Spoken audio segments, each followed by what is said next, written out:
ഇന്ദുലേഖയുണ്ട്. ഇന്ദുലേഖ ഇപ്പോൾ പത്മനാഭസ്വാമി ക്ഷേത്രത്തിന് മുന്നിലുണ്ട്.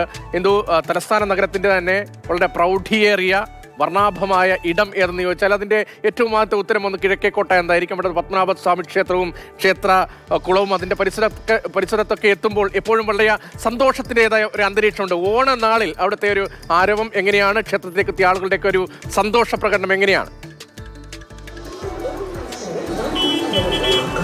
രതീഷ് പറഞ്ഞതുപോലെ തന്നെ പൊന്നോണം പുലർന്നിരിക്കുകയാണ്. ആദ്യം തന്നെ രതീഷിനും ഓണാശംസകൾ നേരുന്നു. മാത്രമല്ല, ഞാനിപ്പോൾ അനന്തപത്മനാഭന്റെ മണ്ണിൽ അനന്തപത്മനാഭന് മുന്നിലാണ് നിൽക്കുന്നത്. നിങ്ങൾക്ക് കാണാൻ സാധിക്കും ഈ സമയത്തും ഇവിടേക്ക് വൻ ജനത്തിരക്കാണ്. അതായത് ഈ ദിവസം പത്മനാഭനെ കാണാനും അനുഗ്രഹം വാങ്ങാനും പ്രാർത്ഥിക്കാനും നല്ല ഒരു നാളേക്കായി പ്രാർത്ഥിക്കാനും ഒക്കെയായി അനവധി ജനങ്ങളാണ് ഇങ്ങോട്ട് ഒഴുകിയെത്തുന്നത്. മലയാളികൾ മാത്രമല്ല, മലയാളികൾ അല്ലാത്തവരും അടക്കം ഒരുപാട് പേരുണ്ട്. പതിവ് പോലെ തന്നെ അതിമനോഹരമായി പത്മനാഭന്റെ മുന്നിൽ ഒരു പൂക്കളം ഒരുങ്ങിയിട്ടുണ്ട്. ആ പൂക്കളം കാണാനും അതിനോട് ചേർന്ന് ഫോട്ടോ എടുക്കാനും സെൽഫി എടുക്കാനും ഒക്കെ ആയിട്ട് വലിയ ജനത്തിരക്കാണ്. മാത്രമല്ല, പറഞ്ഞതുപോലെ തന്നെ കേരളം മുഴുവൻ ഇന്ന് ഓണം ആഘോഷിക്കാനായി ഒരുങ്ങി നിൽക്കുകയാണ്. നമുക്ക് കാണാൻ സാധിക്കും എല്ലാവരും പുത്തൻ പുടവയൊക്കെ അണിഞ്ഞ് ഏറ്റവും സന്തോഷത്തോടുകൂടി. നമ്മൾ പറഞ്ഞു ചെറുപ്പകാലത്തെ അല്ലെങ്കിൽ പഴയ ഓണമാണ് നമ്മളുടെ മനസ്സിലെന്നും നിറഞ്ഞു നിൽക്കുന്നത്. പക്ഷേ വർത്തമാനകാലത്തിൽ അല്ലെങ്കിൽ ഇന്നിൻ്റെ ഓണവും ഏറ്റവും ഭംഗിയാക്കാനായി അണിഞ്ഞൊരുങ്ങി നിൽക്കുകയാണ് ഓരോ മനുഷ്യനും. പുതിയ പുടവയെടുത്ത് മലയാളി മംഗകളായും അതുപോലെ തന്നെ നമുക്കിവിടെ കാണാൻ സാധിക്കും ഒരുപാട് ആൺകുട്ടികളൊക്കെ പുതിയ ഡ്രസ്സുകളൊക്കെ ഇട്ട് എല്ലാവരും അതിൻ്റെതായ ഒരു സന്തോഷത്തിലാണ്. ഈ ദിനം ഓർമ്മയിൽ അടയാളപ്പെടുത്താൻ ആഗ്രഹിക്കുകയാണ് എല്ലാവരും. അല്ലെങ്കിൽ എന്നും ഓർത്തു വെക്കുന്ന ഒരു ഓണമാക്കി മാറ്റാനായിട്ട് എല്ലാവരും ശ്രമിക്കുകയാണ്.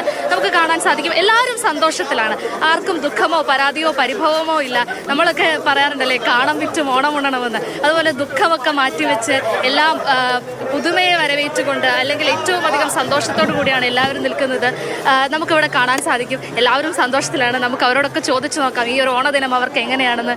ചേട്ടാ, എങ്ങനെയുണ്ട് ഓണം? വളരെ നല്ല ഓണമാണ്. പത്മനാഭസ്വാമിയെ തൊഴാൻ കഴിഞ്ഞാൽ വളരെ സന്തോഷമുണ്ട്. ഓണമായിട്ട് ഇന്ന് രാവിലെ തന്നെ വന്നിട്ട് പത്മനാഭസ്വാമിയെ തൊഴാൻ കഴിഞ്ഞാൽ വളരെയധികം സന്തോഷമുണ്ട്. എങ്ങനെയുണ്ട് വീട്ടിൽ ഓണസദ്യയൊക്കെ റെഡിയാക്കിയിരിക്കും? റെഡിയാവും. 12:30 1 മണിയാകുമ്പോഴത്തേക്ക് റെഡിയാവും. സ്വദേശം ഇവിടെ തന്നെയാണോ? എല്ലാ ഓണവും ഇങ്ങനെ തന്നെയാണോ? തിരുവനന്തപുരം മെഡിക്കൽ കോളേജാണ്. ഇപ്പൊ പറഞ്ഞതുപോലെ തന്നെ ഓണസദ്യയൊക്കെ വീട്ടിൽ ഒരുങ്ങുന്നുണ്ട്. 10 മണിയായിട്ടുണ്ട്. പായസമൊക്കെ പതിയെ തിളച്ചു തുടങ്ങിയിട്ടുണ്ടാവും. അതുപോലെ തന്നെ എല്ലാ വിധത്തിലുള്ള തയ്യാറെടുപ്പുകളും എല്ലാ വീടുകളിലും നടക്കുന്നുണ്ടാവും. അതിനിടയിലാണ് എല്ലാവരും പുലർച്ചെ നല്ലൊരു ദിനം തുടങ്ങാനായിട്ട് ഇവിടേക്ക് എത്തുന്നത്. നമുക്കറിയാം കൊച്ചു കുട്ടികളൊക്കെ പുത്തൻ ഉടുപ്പിട്ട് സന്തോഷത്തോടു കൂടി പുതിയ കാഴ്ചകളൊക്കെ കാണുകയാണ്. നിറയെ പൂക്കളങ്ങൾ അവർക്ക് ചുറ്റും, നിറയെ വർണ്ണങ്ങൾ, നിറയെ നിറങ്ങൾ. പറഞ്ഞാലും തീരാത്തത്ര വിശേഷമുണ്ട്. ഹിന്ദുവിന്റെ ഓണം എങ്ങനെയാണെന്ന് കൂടി ചോദിക്കണമെന്നുണ്ടായിരുന്നു. പക്ഷെ സമയത്തിന്റെ കുറവുണ്ട്. എല്ലായിടത്തെയും വിവരങ്ങളിലേക്ക് നമുക്ക് പോകണമല്ലോ.